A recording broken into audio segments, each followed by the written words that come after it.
Assalamualaikum warahmatullahi wabarakatuh. Perkenalkan, nama saya Amirul Mukminin dari Prodi Avi 6A. Dalam video ini saya akan menjelaskan mengenai hermeneutik Jurgen Habermas untuk memenuhi tugas dalam matkul hermeneutik yang diampu oleh Bu Mifa.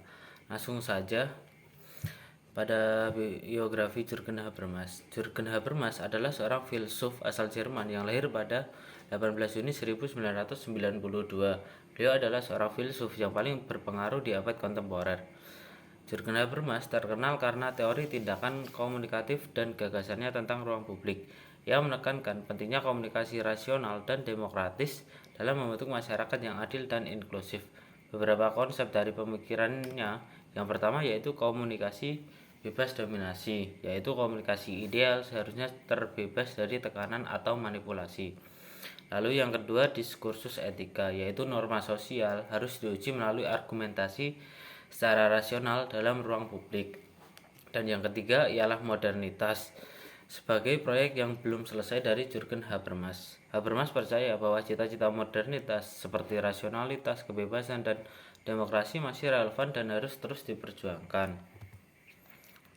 Ada beberapa hal yang perlu kita ketahui ketika memasuki zona hermeneutika Jurgen Habermas. Yang pertama, Habermas sendiri dalam kapasitas intelektual lebih dikenal sebagai pemikir ilmu-ilmu sosial.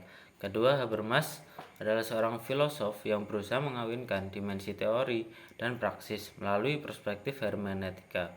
Makanya wajar bila hasil pengawinan ini muncul dalam istilah Habermas dengan konsep hermeneutik kritis komunikatif. Selanjutnya, salah satu kontribusi utama Habermas adalah kritiknya terhadap pendekatan hermeneutik yang dianggapnya terlalu individualistis dan kurang memperhatikan konteks sosial.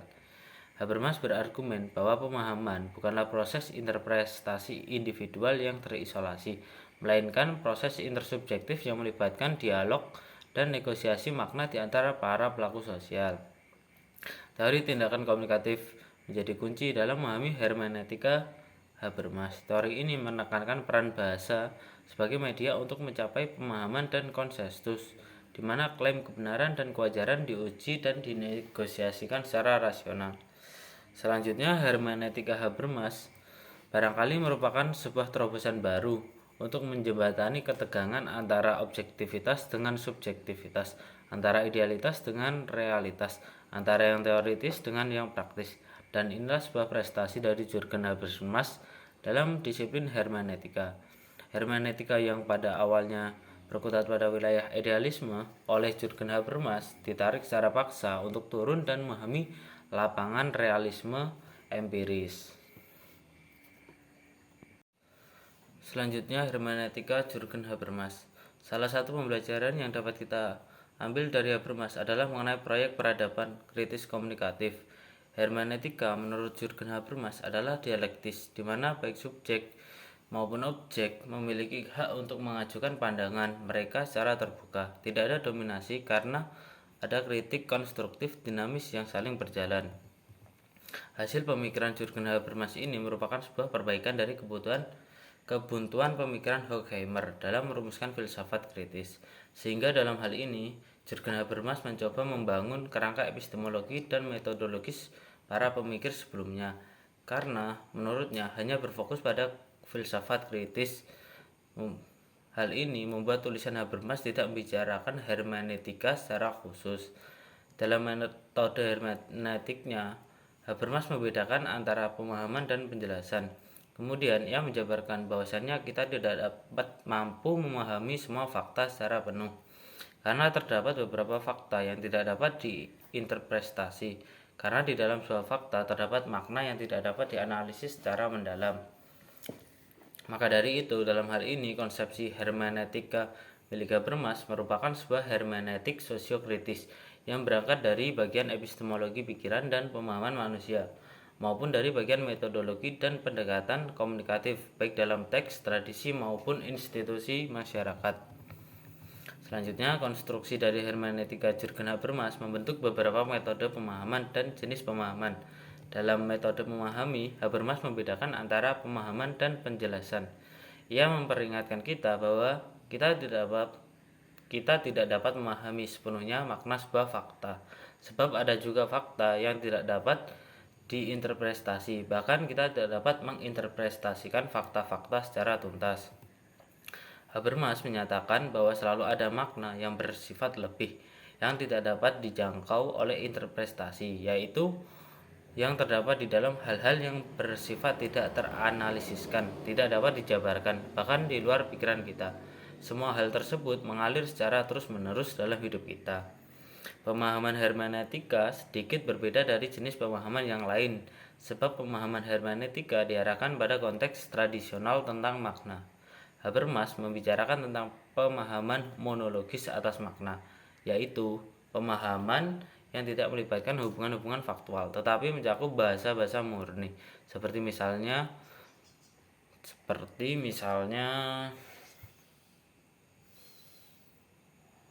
bahasa simbol. Dari pembedaan itu kita dapat mengetahui bahwa monologika adalah pemahaman atas simbol-simbol yang dapat disebut Habermas sebagai bahasa murni, karena simbol-simbol mempunyai makna yang definitif sebagaimana terdapat dalam setiap rumusannya. Dapat dikatakan bahwa proyek hermeneutika Habermas adalah proyek hermeneutik sosiokritis yang dapat diberangkatkan dari sisi epistemologi pemahaman manusia maupun sisi metodologis dan pendekatan komunikatif baik dalam teks, tradisi maupun institusi masyarakat. Selanjutnya, teori kritis Jürgen Habermas. Teori kritis Habermas ini merupakan program integratif komunikatif dalam wilayah sosiologis. Ia berusaha mengombinasikan antara hermeneutik, refleksi emansipatoris, dan pengetahuan analisa kausalis agar bisa memberi basis baru bagi teori kritis sambil meletakkan batasan kritis pada absolutisme ilmu-ilmu kemasyarakatan. Selanjutnya, dasar-dasar teori kritik Habermas dengan pola lebih mengedepankan komunikatif integratif yang demikian itu, maka Habermas mendasarkan teori kritiknya pada yang pertama pada psikoanalisanya Freud. Dengan mengedepankan aspek komunikasi ini, maka secara otomatis juga harus mengetahui kondisi psikologis, karena psikologis merupakan faktor yang fundamental yang bisa menyingkapkan aspek komunikatif manusia meskipun berada di alam bawah sadar dan wilayah bawah sadar atau transformasi internal batin. Inilah yang dilanggar oleh rasio industrial yang instrumentalistik sebagai penyingkapan paling jelas mengenai struktur komunikasi. Yang sesungguhnya psikoanalisis juga menyediakan sebuah batu pijakan menuju sebuah teori mengenai bahasa. Selanjutnya atau yang kedua, konsep tentang penjelasan dan pemahaman. Di dalam dua konsep ini terdapat perbedaan karakter dan oleh karena itu juga mempunyai perbedaan orientasi. Karakter penjelasan yang pertama adalah ia bersifat theoretical oriented monologis definitif. Dengan sifat yang demikian, ini seolah-olah sebuah realitas tidak bisa dikonstruk. Ia benar-benar objektif dan berada di luar pengetahuan subjek. Ia ada sebelum ditemukan interpretasi apapun dari subjek. Kedua, karena realitas sudah lebih dulu ada sebelum ditemukan oleh subjek, maka akan tercipta pengetahuan maksimal tentang makna tanpa intervensi dari subjek. Sebuah fakta sudah bisa mengkonstruksi makna secara utuh.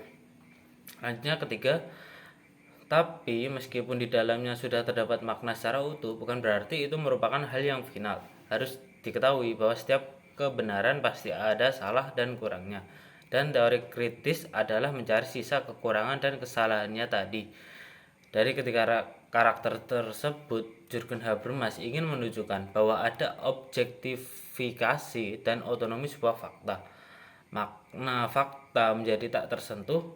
Dalam konteks inilah ia menyebut prinsip-prinsip seorang saintis. Sementara karakter dari sebuah pemahaman adalah kebalikan dari karakter penjelasan. Ia bersifat experiential oriented subjektif. Ia juga merupakan lokus bertemunya pengertian teoritis, yaitu penjelasan dan pengalaman atau pemahaman. Sehingga bangunan makna yang terdapat di dalam objek juga terpengaruh oleh sang subjek. Jadi, subjek berhak memaknai sebuah Jadi subjek berhak memaknai sebuah objek. Dari sifat-sifat pemahaman ini, subjek dituntut aktif dalam usaha menemukan makna. Tanpa subjek tak akan ditemukan makna objek dengan kombinasi dialektis antara konsep penjelasan dan pemahaman, maka Jürgen Habermas berusaha mengawinkan antara subjektivitas dan objektivitas. Seperti yang saya katakan pada awal video tadi, antara yang otentik dengan akulturatif, antara yang saintis dengan yang filosofis. Dengan ini, dari sudut saintis, Habermas berusaha melakukan pembumian makna supaya bisa ditangkap oleh otak manusia. Sementara dalam sudut filosofis, ia hendak melakukan dialogis antara bahasa murni dan bahasa yang tak murni. Oke, baik, cukup sekian yang bisa saya sampaikan. Pastinya banyak salah dan kurangnya dalam menyampaikan materi mengenai hermeneutik dari Jürgen Habermas. Untuk itu, mohon maaf dan akhir kata, wassalamualaikum warahmatullahi wabarakatuh.